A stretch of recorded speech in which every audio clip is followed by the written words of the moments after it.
Здравствуйте, друзья! В эфире Геоэнергетика Инфо. С вами Радайкин Максим. И я, Борис Марсовскевич. Всем добрый день. 7 дней без электричества. Словакия отомстила Украине за дружбу. После визита премьера Словакии на Украину, где Зеленский прямо заявил, что продолжит удары по нефтепроводу, дружба, внезапно Словакия прекратила поставки электроэнергии на Украину. Борис Леонидович, пожалуйста, прокомментируйте, что это такое случилось и какой эффект оно имело. У нас, слава богу, есть возможность следить за происходящим не только по средствам массовой информации. Это очень интересный источник. Но есть достаточно объективный сайт, не компания, а ассоциация НСОЭ. Это компания, не компания, опять же, ассоциация компаний операторов объединенных энергосистем Европы, которая ежечасно отчитывается о том, что происходит. Она отчиталась, ничего не произошло. Объемы перетоков, видимо, неделю будут изменены, точно так же, как перед этим были прекращены перетоки между подконтрольной Киеву территорией и Польшей. Больше всего это похоже на профилактический ремонт, самый обычный. При этом никаких проблем, несмотря на заявление о том, что Тираспольская ТЭС пострадала, ничего там не пострадало, судя по графикам, как шли перетоки, так и идут. Украина на день сегодняшний чистый экспортер. Поставки, как всегда, осуществляются по всем линиям. Напоминаю, что когда-то через Украину проходила связь со всеми странами, вошедшими в объединенную энергосистему МИР. То есть, как шли перетоки в Польшу, Венгрию, Словакию, Румынию, ну и, соответственно, Молдавию. Ну, это так. Тогда это была просто единая энергосистема Советского Союза. Так оно идет. Все там в полном порядке, никаких проблем не предвидится. А то, что идут ремонты, ну, какая-никакая в Европе зима тоже есть. Люди готовятся к отопительному сезону, перепроверяют, все ли у них в порядке. Не более того. Так что на день сегодняшний Украина вполне уверенно зарабатывает на поставках электроэнергии в несколько европейских стран.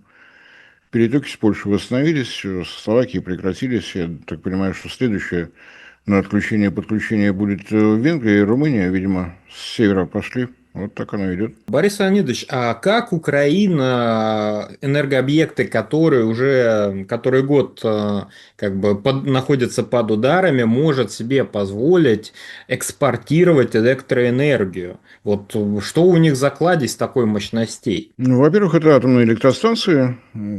9 блоков работают, тоже прошли через профилактические ремонты, где-то в районе июня, по-моему, были большие объемы импорта, потом все восстановилось. Атомные электростанции мы не трогаем, систему вывода мощности мы не трогаем. Соответственно, все как работало, так работает.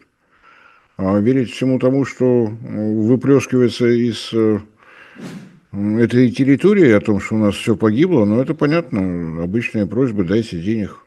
Если попробовать последить, но я теперь не имею на это права, потому что там все экстремистское. Видно, что какие-то меры, не сказать, что системные, но, по крайней мере, в трансформатор при помощи беспилотника попасть уже сложно. Какие-никакие бетонные заграждения появились, где-то просто мешками с песком обложено, заодно и пожаробезопасность повысили. У них получается, так что можем, если в таком стиле продолжать, то это никогда не закончится. Борис Леонидович, ну, тем не менее, допустим, есть такая реплика: подумайте, где перезимовать. Так сказал председатель Союза потребителей коммунальных услуг Олег Попенко. По его словам, Западная Украина еще сможет выдержать обстрелы и будет с газом и электричеством, а всем остальным лучше подыскать места потеплее. Ну, если они вот на таком уровне своем даже вещают о том, что электричества может не хватить, все ли так у них радужно? Ну, если дадут денег в ответ после этой реплики, то все радужно. Если говорить серьезно, то в Виннице находится такая связующая подстанция центра и запада Украины. Ее не трогают, все в порядке. Но то, что ближе к линии боевого соприкосновения, там действительно получается, так понимаю, опять же, не электростанция, а в основном система распределения энергии. Чернобыльская подстанция, которая обеспечивает столицу, в полном порядке, ничего не происходит. Опасения, конечно, вызывает то, что не удается набрать нужное количество газа в подземное хранилище по двум основным причинам. есть проблемы с поставками из Полтавской и Харьковской областей, где основные центры газодобычи, вот там проблемы у газоперекачивающих агрегатов явно есть. Ну и просто нет денег для того, чтобы хоть как-то осуществлять поставки из европейских стран. Я думаю, что там сейчас уже никому не важно, перепродается это российский газ или это перепродается американский сжиженный, разжиженный. Просто нет денег.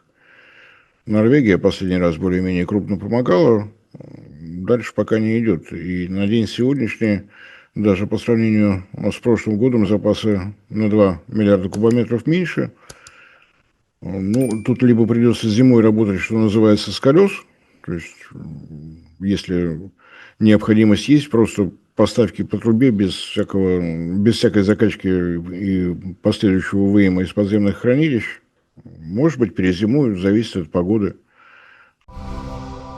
Друзья, YouTube блокирует, возможно, наш канал следующий, и это видео последнее. Подписывайтесь на наш телеграм-канал Геоэнергетика Инфо, ссылка в описании и закрепленном комментарии. Подписывайтесь прямо сейчас, чтобы не потерять нас. Не ждите окончательной блокировки YouTube.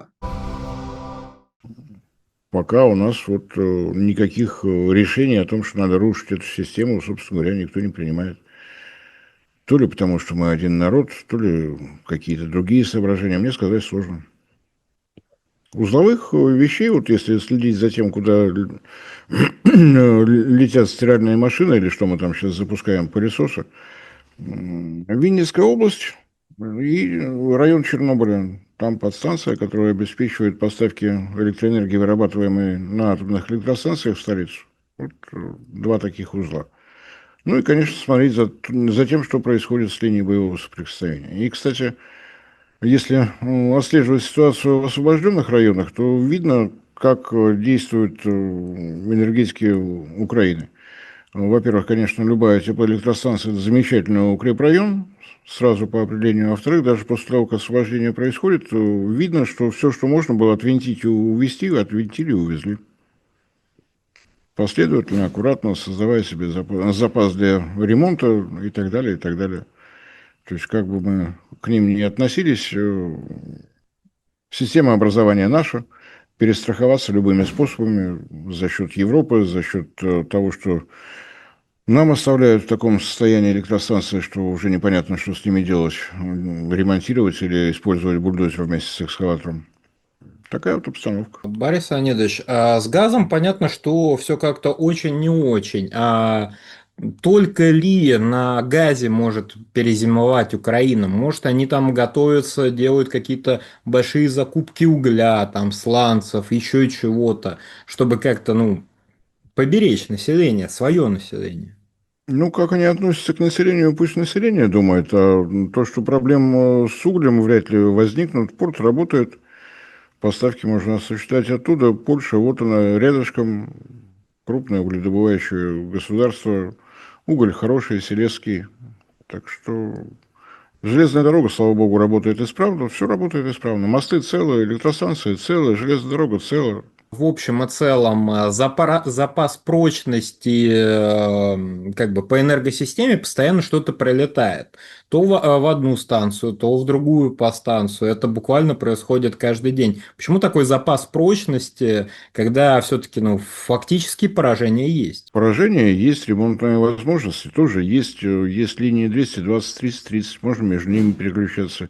Если бы работа с подстанциями была системной, тогда это можно было бы прекратить. А попадание в опоры линии передач, ну, можно найти еще в сети. Было время, когда нам разрешалось заходить на эти сайты. Видно, что опоры, ну, в буквальном смысле, из рельсов варят, из чего угодно, быстро, просто. Повторных ударов нет. Один раз отремонтировали, следующее событие происходит через 3-4 месяца. За это время ДТЭК все успевает. Борис Леонидович, а в чем все-таки залог устойчивости, раз они так могут вальяжно продавать электроэнергию, перемещать ее по своей территории? Им ее что, тратить некуда? Ну, тратить-то, в общем, некуда. Разумеется, точной статистики нет, но количество выехавшего населения, которому ни электрическая энергия, ни тепловая не требуется, исчисляется точно миллионами. Останавливается промышленность, не очень хорошо, насколько я могу понять, уже и сельским хозяйством по самым разным причинам. То есть падает спрос. Эксклюзивный совершенно вот такой украинский вариант. Если ты не можешь обеспечить электроэнергией население, сделай так, чтобы население стало меньше, не хватает промышленности, убери промышленность. Ну и в запасе остается вообще уникальный вариант отдавать областями. Пусть Россия сама мучается, придумывает, как там кого обеспечивать. А вот у нас на кого газ есть, то мы и будем держать.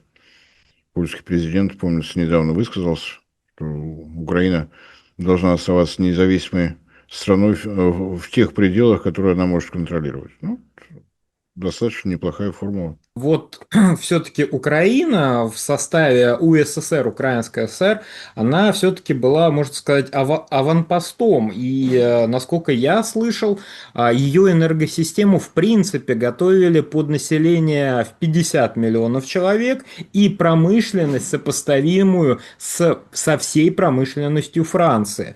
Это дает ей какие-то преференции, ну, по стабильности? Основные преференции то, что на момент создания энергосистемы МИР через Украину шел объем поставок в страны Совета экономической взаимопомощи. Это дополнительная линия электропередач, это дополнительная подстанция, то есть там не то, что сдублировано, наверное, и стретировано как-то, так, такое, наверное, слово надо придумать. Одновременно, ну, грубо говоря, две системы. Одна конкретно для Украины и Молдавии, тогда никаких границ там не было. И вторая для того, чтобы обеспечивать страны Совета экономической взаимопомощи. То есть две системы, как минимум, тем более, что после Великой Отечественной восстанавливали за счет линии 110 киловольт, потом пошли линии 220 и 330 киловольт, а сейчас, если посмотреть на то, как поставляется электроэнергия, допустим, с южноукраинской атомной электростанции в Венгрию, там просто 750 киловольт. Это уже достаточно серьезная опора, их так просто цветами точно не уйдет. Это хорошие, крепкие такие. Я думаю, что если будет возможность зрителям показать, что из себя представляет опора линии электропередач класса 750 киловольт, будет видно. Гераньки там не хватит. Там надо что-то более серьезное или работать с подстанциями. Поскольку это системно не делается, ну, вот прошла новость по Тернопольской ТЭС, нанесен удар. Открываем графики, ничего не изменилось. Куда был удар, что был за удар.